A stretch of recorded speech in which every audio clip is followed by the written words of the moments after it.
하나님의 말씀이 우리의 영혼을 살리고 우리의 삶을 변화시키는 놀라운 은혜의 통로가 될 수 있도록 성령께서 저들의 마음을 감동시켜 주시기를 원합니다. 예수님 이름으로 기도합나이다. 아멘. 한번 볼까요? 우리 다 같이 시작. 성경의 거리가 하나님과의 거리다. 아멘. 다시 한번 시작. 성경의 거리가 하나님과의 거리다. 아멘. 여러분, 성경을 통해서 우리가 자기의 신앙을 점검할 수가 있어요. 나와 성경의 거리가 가까우면 나와 하나님과의 거리가 가까운 거예요.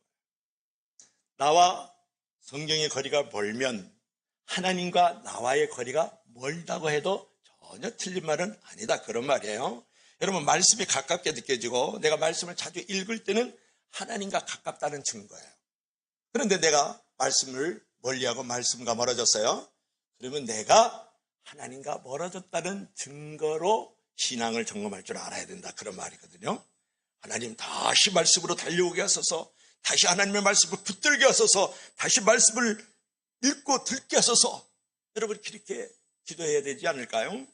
하나님의 말씀만이 우리의 구원이에요. 하나님의 말씀만이 우리의 참평안이라고요. 하나님의 말씀만이 우리의 최상의 통로를 갖고 있는 거예요.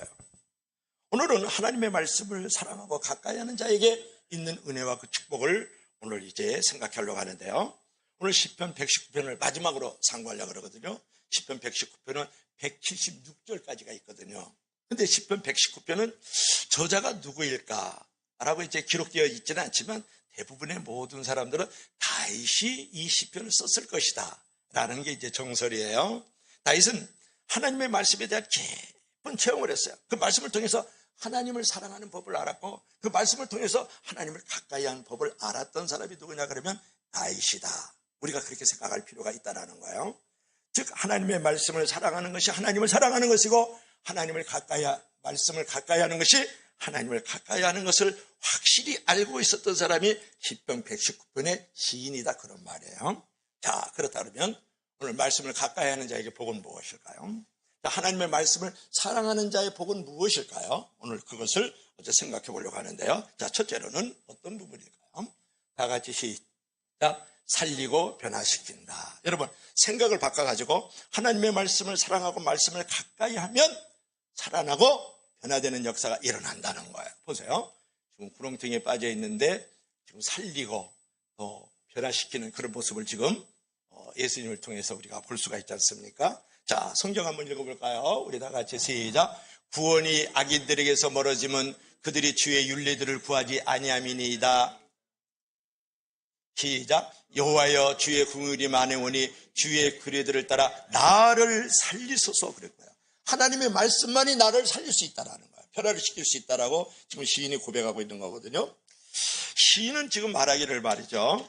말씀을 통해서 하나님을 이제 구하지 않는 악인들에게는 구원이 멀어진다고 말을 하고 있어요. 그런데 자기가 핍박을 당하고 지금 학대를 당하고 많은 대적들이 있음에도 불구하고 말씀을 떠나지 않으면서 말씀을 사랑하고 말씀을 가까이 하는 자신에게는 하나님 긍휼을 베풀어 주세요. 인자를 베풀어 주세요.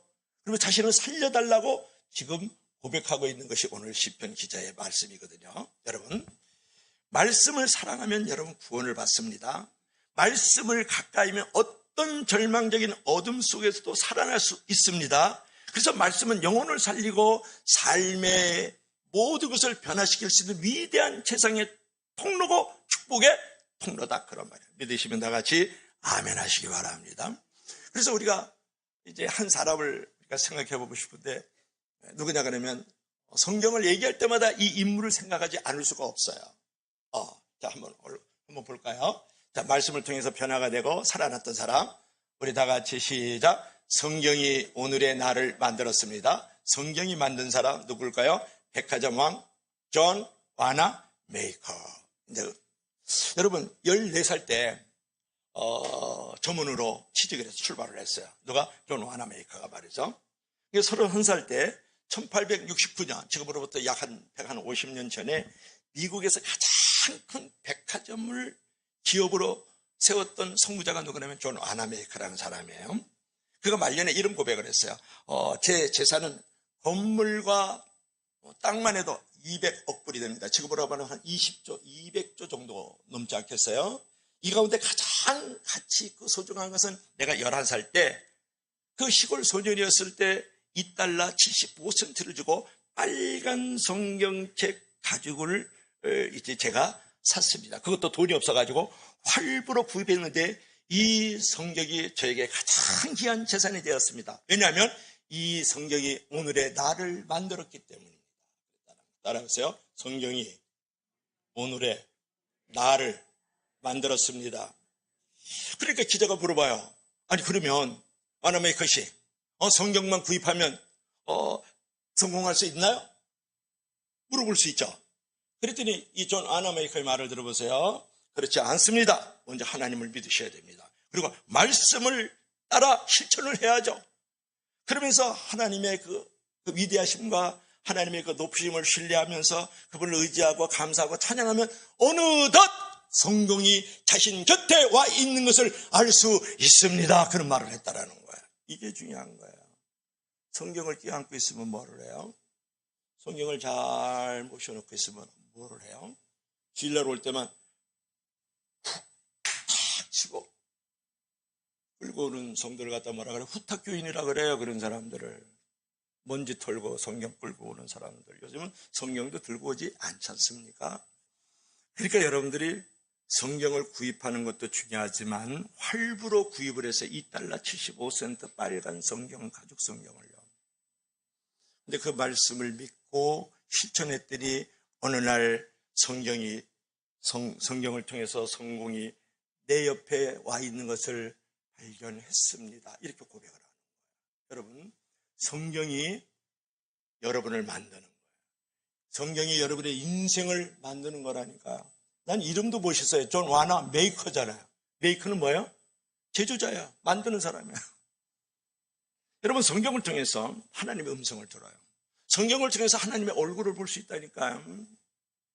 하나님은 성경 안에서 우리를 지금 환영하려고 두 손을 벌리고 있단 말이에요. 여러분, 성경을 다 이해할 필요가 없어요. 온유하고 겸손하게 성경을 읽으면 분별력도 커지고 통찰력도 커지고 애지력도 커지고 이해력도 커지면서 하나님의 음성을 늘 듣고 하나님의 얼굴을 바라보면서 내 자신이 살아나는 경험을 할 수 있고 내 자신의 삶이 변화되는 역사, 거기서 일어나는 거예요. 그래서 여러분, 음식을 먹을 때요, 골고루 먹되 나쁜 음식 먹으면 안 되잖아요. 말씀을 들을 때도 균형 잡힌 말씀을 골고루 듣을 때 잘못된 음성을 듣지 않도록 힘써 분별력을 가져야 됩니다. 그렇지 않으면 그 잘못된 음성을 듣는다든지 잘못 분별된 말씀의 해석을 듣게 되면 죽음과 불행의 사슬에 매이게 되는 거예요. 그러니까 우리가 음식을 먹을 때 적당하게 건강한 양을 먹어야지 말씀이 무조건 좋다고 해서 많이 먹는다든지 왜곡되고 잘못되고 거짓된 선지자들의 말을 들어가지고 잘 소화를 시키지 못하면 영원한 불행 가운데 영원한 지옥불에 던져질 수 있다는 것을 우리가 생각해 봐야 돼요. 그러니까 말씀은 균형 있게 아주 골고루 알맞게 적당하게 잘 배워야 된다, 그런 말이에요. 어떤 젊은 신자가 말이죠, 성경을 체계적으로 읽을 생각을 하고 배울 생각을 안 하고 그냥 바쁘니까, 그죠? 주식 투자도 해야 되겠고 쇼츠 프로그램도 봐야 되겠고 또 한약을 시켜야 되나 말아야 되나, 그런데 데모에도 좀 쫓아다녀야 되겠고 또로트도 봐야 되겠고 드라마도 봐야 되겠고 그러니까 바쁘잖아요. 그러니까 아침에 탁 일어나가지고 처음에 보여주는 성경이 오늘의 나의 나침반이다, 이렇게 생각을 하고 성경을 들춰보는 친구가 있었거든요. 여러분 많이 들어본 내용이에요.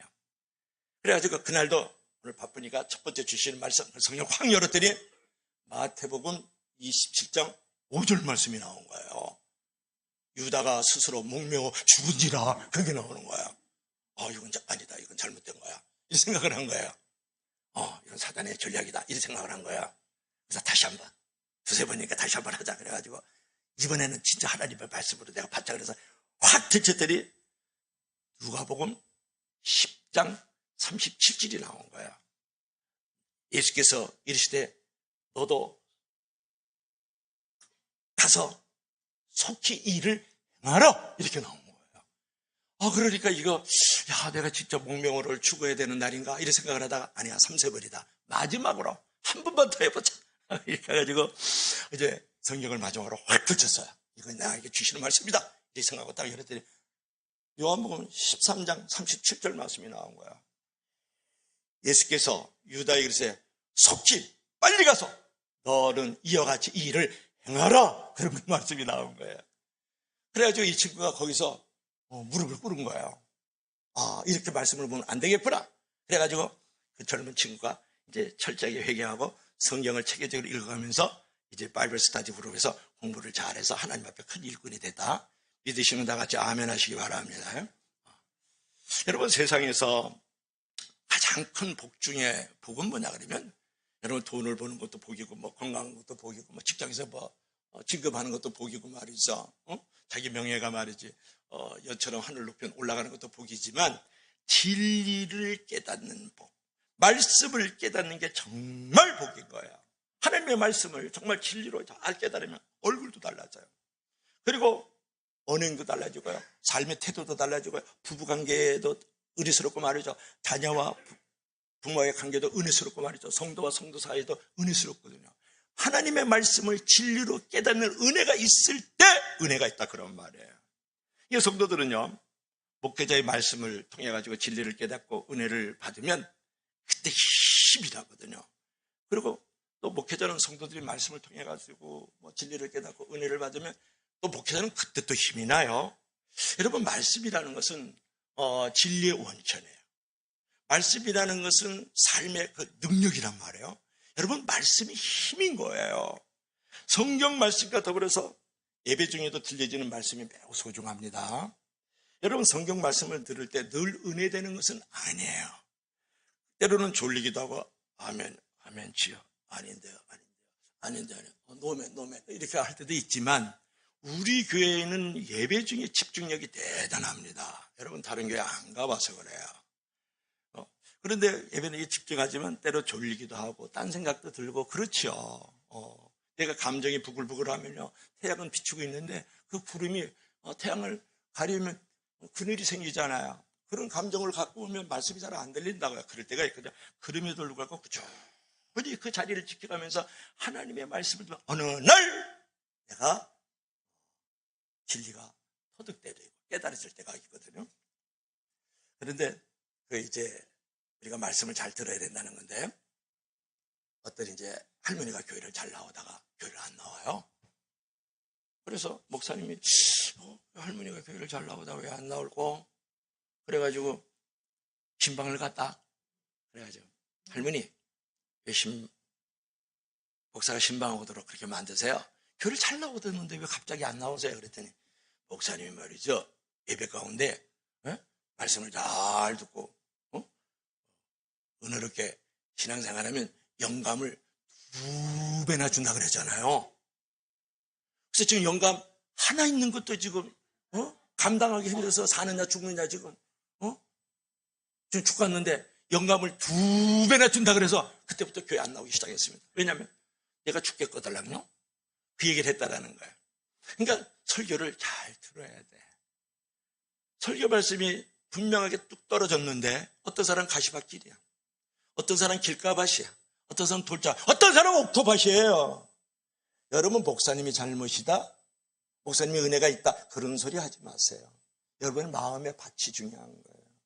행설수설에도요, 마음의 옥토밭을 해서 그 말씀 하나 씨앗이 떨어서 30배, 60배, 100배로 걷어가는 사람도 있는데, 어떤 사람은 그 목사님의 기승전결 말씀 잘 전했는데도 불구하고 말씀 씨앗 하나 담아서 열매 맺지 못하고 돌아가는 사람도 많아요. 우리 교회는 빼고. 그래서 여러분, 말씀이 이해가 잘 안 되고 자기 생각과 안 맞아도 열린 마음으로 계속 말씀을 드리면 넘치는 생명을 얻게 되고 결국은 구원과 변화의 역사를 일으키는 줄로 믿을 수 있기를 바랍니다. 그래서 여러분, 말씀을 사랑하고 말씀을 가까이 하면 살아나고 변화되는 역사가 거기서 일어난다, 그런 말이에요.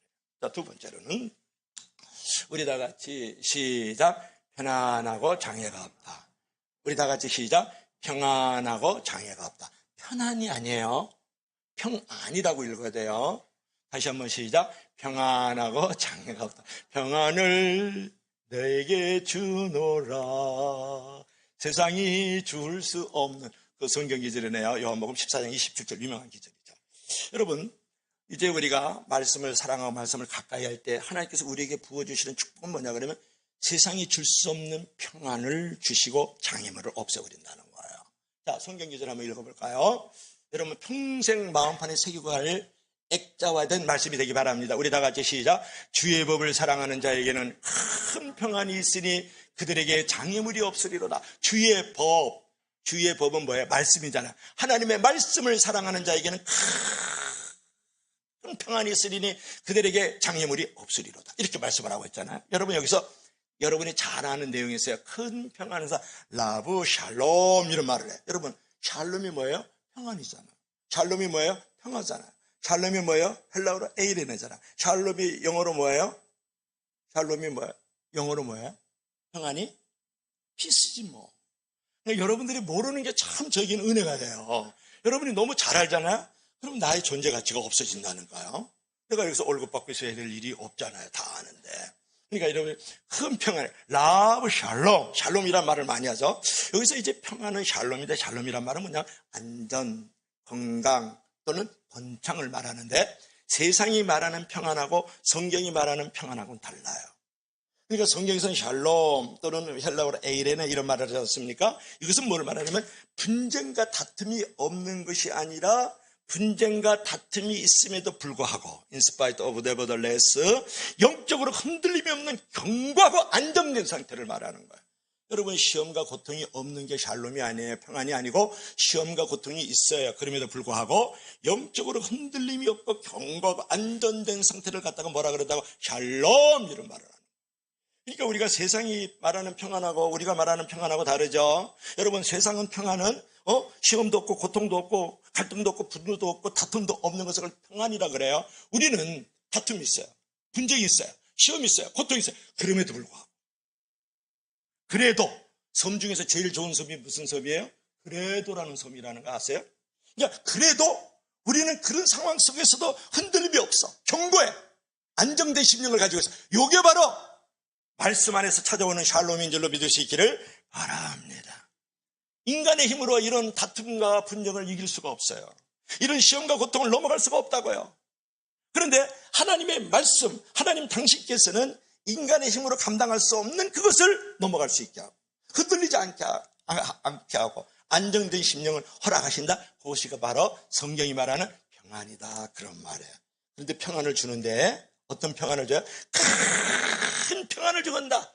라브 샬롬 이런 말을 하잖아요. 이 말은 뭐냐 그러면 풍족한 평안을 준다는 거예요. 많은 평안을 준다는 거예요. 큰 평안을 준다는 거예요. 그냥 작은 평안 준다는 게 아니에요. 하나님의 말씀을 정말 사랑하고 하나님의 말씀을 가까이 하는 자에게는 큰 풍족한 많은 평안을 그들에게 준다. 이렇게 말씀을 하고 있는 거예요. 믿으시면 다 같이 아멘 하세요. 그뿐만이 아니라 그것은 끝이 아니에요. 뭐라 그랬어요? 주의 법을 사랑하는 자에게, 주의 법을 가까이 하는 자에게 그들에게 장애물이 없으리로다. 이렇게 말씀하는 거예요. 마크 숄 이런 말을 해요. 그들에게는 장애물이 없으리로다. 방해물이 없으리로다. 꺼리낄 것이 없으리로다. 우상이 없으리로다. 유혹하는 것이 없으리로다. 이렇게 말을 하고 있단 말이에요.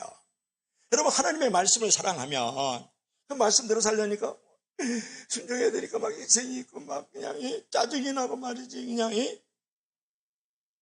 빼앗기는 것 같고 그런 느낌만 있는 게 아니고 오늘 이 시편 기자가 지금 뭐라고 말을 하고 있어요? 하나님의 말씀을 사랑하세요. 하나님의 말씀을 가까이 해서요. 큰 평안이 있을 뿐만 아니라 당신 앞에 장애물이 없어질 것입니다. 꺼리낌이 없어질 것입니다. 방해물이 없을 거예요. 우상이 없을 거예요. 여러분에게 유혹이 없을 것입니다. 이렇게 말을 하는 거예요. 여러분, 악기를 가로막고 있으면 내가 가지고 있는 소유가 있어요. 건강도 있고 재산도 있고 자녀들이 진급도 잘하고 연봉도 내가 세. 사업도 일취월장 잘 되고 있어요. 그런데 장애물이 있으면 인생이 불행하잖아요. 방해물이 있으면 인생이 짜증나잖아요. 꺼리끼는 것들이 나를 딱 가로막고 있으면 인생이 저주예요. 최근에 죄송한데 이름 댑시다. 김세롬이라고 아역을 참 잘했던 배우예요. 극단적 선택을 한 지가 지금 한 달 가까이 돼갑니다. 왜 그러느냐?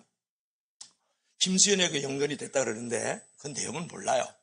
원래 남편이 있어요. 이 남편이 누구냐면 미국의 대기업의 간부예요. 그 결혼을 했어요. 결혼했는데 이놈이 이 김세로비를 폭행을 하고 폭언을 하고 장난이 아닌 거야. 그게 마음속에 그 슬픔, 그 괴로움, 그 어둠, 그 절망을 못 이겨서 결국은 극단적 선택을 했단 말이에요. 너무 아깝죠. 참 예쁘던데요. 배우라서 그런지. 저는 그들의 사생활에 대한 수연이하고는 어떤 관계가 있는지 그런 거는 묻고 싶지는 않아요. 잘 몰라요, 그거는. 근데 남편이 분명히 폭행하고 또 폭언을 하고 그를 괴롭혔다는 건 분명하니까요. 본 사람이 그거를 증명을 했으니까. 그렇다 그러면 내가 무엇이 문제냐 그런 말이에요. 여러분, 대기업의 간부다. 미국에서 잘 살았을 것 같아요. 뭐 아파트에서 살았어. 아파트. 뭐 그러지 않겠어요? 좋은 아파트에서 살 것 같고. 그 다음에 영화자매 웃지 않길 바랍니다. 그래서 아파트에 살면 아파요, 사람이. 조심하셔야 돼. 그러니까 그렇게 하고 뭐 간부니까 연봉이 뭐 1억, 2억, 10억 뭐 이렇게 되지 않았겠어. 대기업 간부니까 미국에서 잘 나가는 한인이었으니까. 뭐 그런 부분이 있어. 이제 뭐 가족들도 뭐 좋았겠죠. 그러나 평안하지 않았을 뿐만 아니라 그가 하나님의 말씀대로 살지 않았기 때문에, 하나님의 말씀을 떠났기 때문에, 하나님의 말씀을 멀리했기 때문에 폭행을 하는 거잖아요. 그래서 그 아까운 그 예쁜 자매가 극단적 선택을 만들어 가잖아요. 그들에게는 장애물이 있었다라는 거예요. 김서렴의 그 남편 낸 자에게 그에게는 꺼리끼는 것들이 있었다라는 거예요. 그들에게는 유혹이 있었다는 거예요. 그들의 앞길을 가로막고 있었다는, 이 방해물이라는 어원 속에는 마라쇼리라는 말은 앞길에 이제 가로막고 있는 것을 말하는 거거든요. 아무리 많은 소유를 가지고 있어요. 아무리 높은 명예를 갖고 있어요. 건강해요. 잘생겼어요. 하나님의 인기와 칭찬과 박수갈채를 받고 있어요. 그런데 앞길에 꺼리낌이 있단 말이에요. 방해물이 있다 그런 말이에요. 장애물이 있다 그런 말이에요. 우상이 있다 그런 말이에요. 유혹이 있다 그런 말이에요. 여러분 어떻게 생각하세요? 하나님의 말씀만이 평안을 주고 하나님의 말씀만이 그런 방해물을, 그러고는 장애물을, 그런 꺼리끼는 것을, 우상을, 유혹을 깨뜨려버리고 물리쳐버리고 아예 없게 만들어 주신단 말이에요. 믿으시면 나같이 아멘 하시기 바랍니다. 무엇이 여러분의 인생의 장애물을 거둘 수가 있겠어요? 무엇이 여러분의 인생의 앞에 가로막는 것들을 물리칠 수 있느냐고 물어보는 거예요. 그게 물리치는 게 아니라 그게 아예 생기지 않도록 만들어가는 것은 무엇이냐고 물어보잖아요. 돈이에요? 이렇게 얼짱이에요? 아니면 높은 자리예요? 연봉이에요? 아니에요. 하나님의 말씀, 하나님의 말씀, 하나님의 말씀만이 여러분의 인생의 장애물을 걷어버리는 거예요. 여러분 앞에 꺼리끼는 것을 없이 하는 것은 하나님의 말씀밖에 없다는 것을 믿을 수 있길 주의 간절히 축복합니다. 이 사실을 여러분의 마음에 잘 담아야 돼요. 속아 살아가고 있어요. 여러분들이 어렸을 때부터 나에게 평안을 주는 거, 나의 방해물이 없는 거, 연봉이 있어야 된다. 기저귀 차고 4살, 5살짜리들이 학원에 가서 영어 137만 원짜리 영어 수강을 받아야 돼. 의사 돼야 평안하고 인생에 방해물이 없다. 다 올라설 수 있어. 이런 것에 속아 사는 거예요. 어렸을 때부터. 계속 거짓된 이론과 사상 속에서 이 사회의 어떤 잘못된 그 이론들 속에서 우리 모두가 다 속아 넘어가거든요. 그건 평안하지 않아요. 인생에 꺼리끼는 것들이 엄청 많이 생기는 거예요. 수학영어 잘해서 연봉 세면. 그렇지 않아요. 그러나 오늘 시인은 말씀을 사랑하고 말씀대로 살려고 지금 노력을 했다는 거예요. 사람들이 무엇인가를 이렇게 찾아서 방황하는 근본적인 이유는 뭐냐 그러면 평안이 없기 때문에 그렇거든요. 평안이 없어서 미스터 트롯 3도 보고, 그 다음에 또 쇼츠 프로그램도 보고, 그냥 쓰잘데없이 이거 저거 들어가가지고 온갖 게임 중독에 걸려있고, 나만이 아는 게임 중독이 있어요. 그 다음에 거기에 이제 내가 있고 드라마 보고, 그 다음에 뭐 넷플릭스 같은 데 들어가서 영화 보고, 뭐 장난 아니에요. 신호등 건너갈 때 다, 버스 탈 때 다 그 안에 지금 갇혀 살거든요. 여러분, 왜 그러냐면 내 안에 불안이 있기 때문에 그래요. 내 안에 공허함이 있어서 그걸 계속 찾는 거야. 잠시도 나를 가만 안 둬요. 그건 자기 학대예요. 자기를 생채기 내는 거야. 자기를 스스로. 남이 나를 해꾸지 하는 게 아니에요. 내가 나를 해꾸지 하고 있는 거예요. 그게 나를 자해하고 있다고요. 쇼츠 프로그램 들어가 있고 뭐 드라마 들어가 있고 넷플릭스 들어가 영화 보고 있고 말이죠. 중독하고 주식 투자하고 있고 말이죠. 코인하고 있고. 술, 마약, 여자, 그거는 이제 옛날 얘기예요. 그 정도는. 그래서 여러분, 말씀에 몰입이 되면 불안이 사라져요. 말씀에 몰입되면 저주가 물러가고요. 말씀이 나에게 들어오면 어둠이 없는 거예요. 물러가는 게 아니야. 말씀이 들으면 어둠 자체가 없어져요. 말씀은 빛이거든요. 제가 지금 안경을 벗었잖아요. 45년을 넘게 안경을 쓰고 있었어요. 근데 그냥 백내장이 너무 들어오니까 이게 급속하게 진행되다가 난시에다가 다초점이에요. 이렇게 이게 만만하지 않잖아요. 이게 지난해 연말부터 계속 어두워요. 그러니까 우울해요. 그리고 짜증이 나고 뒤는 눈동자가 안 보이고 말이죠. 그러니까 막 침침하니까 뭐 마음이 왠지 이렇게 불안하고 막 그래요. 그래서 이제 수술을 지난주에 했거든요. 월요일날 오른쪽, 화요일날 왼쪽, 수요일날 전체적으로 보고 약을 지금 4개나 넣고 있는 중이라 한 2-3달을 잘 이거 보호를 해야 된대요. 돈도 돈이지만 보호를 해야 된다 그래요. 근데 수술을 딱 하고 나니까 요새 그냥 과학이 발달돼가지고 여러분들 웬만하면 그냥 라식 수술하든 백내 수술을 해버려요. 바로 그냥 안 돼도 안 하고 바로 나서 바로 와요. 아, 세상이 얼마나 환한지요. 의협생활이 좀 뿌옇긴 해요. 아직도. 왜냐면 안약을 4개나 집어넣고 있으니까요. 근데 글자가 너무 선명한 거예요.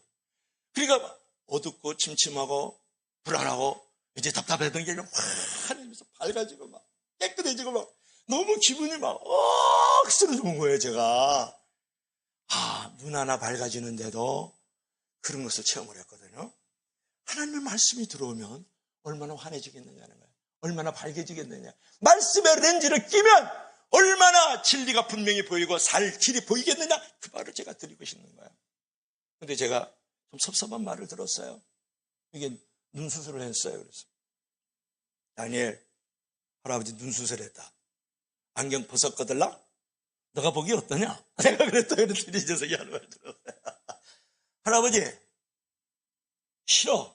그러는 거예요. 안경 왜 싫어? 그랬더니 할아버지 너무 젊어 보이니까 싫어.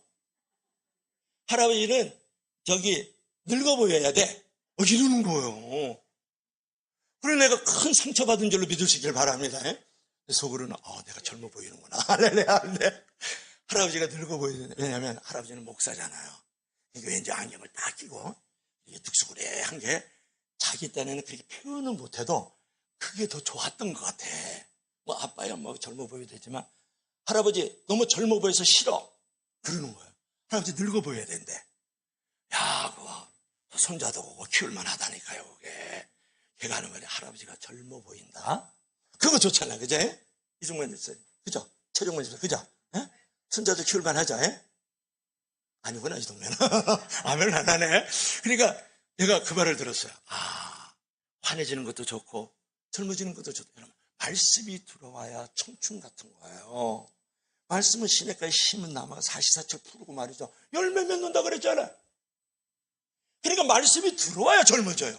말씀이 들어와야 분명히 보인다고요. 말씀이 보여야 제대로 살 수가 있다. 그런 말. 믿으시면 다 같이 아멘 하시기 바랍니다.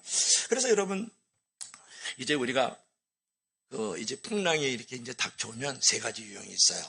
풍랑이 닥쳐오면 3가지 유형이 있는데, 여기 한번 볼까요? 종속형이 있고, 그 다음에 이제 추적형이 있고, 그 다음에는 초월형이 있어요. 풍랑에 대처하는 방법. 우리가 인생을 살아가다 보면 인생이 도상에서요, 풍랑 당하지 않는 사람 없어요. 그게 이제 풍랑을 당할 때 종속형이 있어요. 그것은 뭐냐 그러면 환경에 좌우되는 사람이에요. 아무 대책 없이, 성대로는 주체성도 없이 그냥 세상 사람처럼 끌려다니는 거. 풍랑이 왔을 때. 이걸 종속형이라 그래. 또 한 가지는 뭐냐 그러면 이제 투정형이 있어요. 환경이 무조건 반항하는 거야. 반대하고 반항하고 그냥 반발하는 거야. 아무런 어떤 대책도 없이요. 자기 의만 내세우면서 무조건 문제에 대해서 반항하는 사람. 이걸 추정형이라고 그래요. 근데 또 한 사람이 있는데요. 초우령이 있어요. 남이 칭찬해도 교만해지지 않고 말이죠. 나를 비난해도 말이야. 절망하지 않고 말이죠. 어떤 상황에도 뚝심을 가지고 중심을 가지고 잘 이겨내는 사람을 갖다가 초우령 사람이라 그래요. 이게 여러분이 여러 가지 이제 풍랑이 다가오잖아요. 그러면 내 마음의 평안을 잊어버리고 그것이 나에게 장애물이라고 생각을 한단 말이에요. 방해물이라고 생각한다고요. 그거 자체가 꺼리끼다고 생각하거든요. 그래서 조금 전에 제가 무슨 말씀했어요? 하나님의 말씀을 사랑하고 하나님의 말씀을 가까이고 하나님의 말씀을 내가 담고 있으면 큰 평안이 임하고 모든 인생의 방해물, 장애물, 꺼리끼는 것이 없어진다 그랬잖아요. 그러니까 내가 하나님의 말씀이 나에게 들어오면 말이죠. 내가 평안한 거예요. 초령 교인이 될 수가 있다 그런 말이에요. 어떤 상황에도 내가 절망하지 않아요. 어떤 상황에도 내가 교만해지지 않는다니까요. 왜? 하나님의 말씀이 나에게 들어오면 초령 교인이 될 수 있다 그런 말이거든요. 그러니까 여러분께서 말씀에 대해서 닷을 내리면 어떤 고난의 풍파가 다가도 내가 초월할 수 있어요. 예수님께서는 지금 파도가 넘실대면서 입을 벌리고 지금 삼키려고 하는데 배에서 주무시잖아요. 평안하니까 잠을 자는 거거든요. 그렇잖아요. 마찬가지로 그 이유는 뭐냐 그러면 예수님께서 말씀에 닷을 내리고 있는 거예요. 하나님께 닷을 내리고 있기 때문에 그 넘실대는 파도 속에서도 잠을 잘 수가 있는 거예요. 배 안에서. 마찬가지예요. 여러분 고난 안 당하고 풍랑 안 당하고 시험 없이 고통 없이 천국 가는 사람 없어요. 이 고통 넘어가면 저 고통 다가와요. 이 시험 넘어가면 저 시험 또 다가온다고요. 여러분. 풍랑은 끊임없이 파도가 밀려오는 것처럼 우리에게 밀려와요. 그럼 파도를 물리치기 위해서는 여러분 수단 방법 가질 필요 없어요. 뭐라고요? 하나님의 말씀 안에 거하고 거기에 닷을 내리세요. 말씀의 렌즈를 끼라고요. 그러면 여러분 어떤 상황에도 내가 초월해서 큰 평안을 누릴 수 있고 거기서 내가 모든 방해물들을 물리칠 수 있는 힘이 일어나는 줄로 믿을 수 있기를 바랍니다. 여러분 시간이 가서 3대지는 다음에 하도록 하고 얘기를 하나 할까요? 어떤 엄마하고 이제 딸이 꼬배기를 데리고 이제 정원에 놀러 갔어요. 오빠서 놀아서 막 가니까 막 애가 엄마 손을 잡고 있다가 엄마 얼굴을 놓고서는 그냥 꽃을 입고 꽂고 젖꽃 꽂고 난리가 나는 거예요. 근데 한참 하다 보니까 엄마가 없는 거예요. 엄마 얼굴이 안 보여. 엄마 손을 잡고 있던 게 지금 꽃을 잡고 있는 거예요. 이 녀석이 막 금방울 음악을 갖다 눈물을 뚝뚝 그래서 막 울고 있는 거예요. 그러니까 엄마가 그 울음소리 듣고 찾아왔어요. 꽃을 다 버리고 엄마가 잡아주는 손을 잡고 엄마의 얼굴을 보며 그 품 안에서 자기가 평안했었다.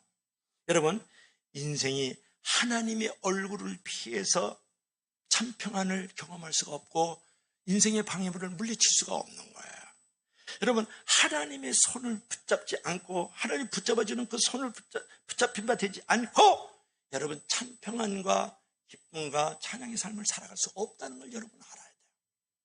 이걸 깨닫는 게 정말 예수적이고 이게 바로 도티는 사람이에요. 이게. 그래서 여러분 말씀을 배우고 전하기를 힘쓰세요. 말씀의 안에는 위대한 지혜의 원천이 있고 축복의 원천이 있고 능력의 원천이 있는 거거든요. 말씀을 배워 알려고 하는 사람이 결국은 인생의 역전의 주인공이 됩니다. 말씀을 가까이 하면 어떤 두렵고 불안한 죽음의 상황 속에서도 평안을 잡고 넉넉하게 살아갈 수 있는 줄로 믿을 수 있기를 바랍니다. 자, 결론 들어갑시다. 결론. 자, 우리 다 같이 시작. 하나님 말씀 중심적 삶을 통하여 그 다음에 시작. 살아나고 변화되는 구원을 누리자. 평안과 장애가 없는 은혜를 누리자. 말씀과 기도로 응답받는 삶을 누리자. 이렇게 얘기를 했어요. 여러분 하나 얘기를 하고 마치죠. 한 사람이 내일 어떤 일이 일어날지 전혀 모르는 한 사람이 있어요. 자, 두 번째 사람은 내일 매우 불길한 일이 있을까라는 애감으로 살면서 불안한 사람이 있어요. 또 세 번째 사람은 내일 있을 결혼식을 맞이하고 있는 신랑과 신부가 있다고요. 그러면 여러분이 묻습니다. 셋 중에 누가 가장 오늘의 삶이라 그랬어요. 오늘의 삶을 가장 아름답게 살 수 있을까요? 그건 뭐 100% 내일 신랑 신부가 결혼식장에 딴딴따단 다다다단 따단 하면서 웨딩 배치 울리면서 들어가는 사람이 되지 않겠어요? 여기서 중요한 게 하나 있어요. 여러분, 내일에 대한 소망은 내일 자체 때문이 아니라 오늘의 삶을 바꿀 수 있기 때문에 내일에 대한 소망은 매우 중요하다, 그런 말이에요. 다시 한번, 내일에 대한 소망은 내일 자체 때문이 아니라 그것이 오늘의 삶을 바꿀 수 있기 때문에 중요하다, 그런 말이거든요. 여러분, 말씀의 소망을 두고 사는 자는 오늘의 삶을 바꿀 수가 있어요. 말씀의 소망을 두고 사는 자는 어떤 절망에서도 일어날 수 있어요. 말씀의 소망을 두고 사는 자는 어떤 시험과 유혹도 이겨나갈 수가 있단 말이에요. 그러므로 여러분, 하나님 말씀적 중심적을 살아가지고 말해서 살아나고 변화되는 구원을 누려야 되지 않겠어요? 말씀 중심적 삶을 통해서 평안과 장애가 없는 은혜를 누려야 되지 않겠어요? 말씀 중심적 삶을 통해서 말씀과 기도로 응답받는 저와 여러분들이 되기를 주의 이름으로 간절히 축복합니다. 축복합니다. 축복합니다. 우리 다 같이 기도할 때 우리 다 같이 주여 삼창하고 통성으로 기도하면서 하나님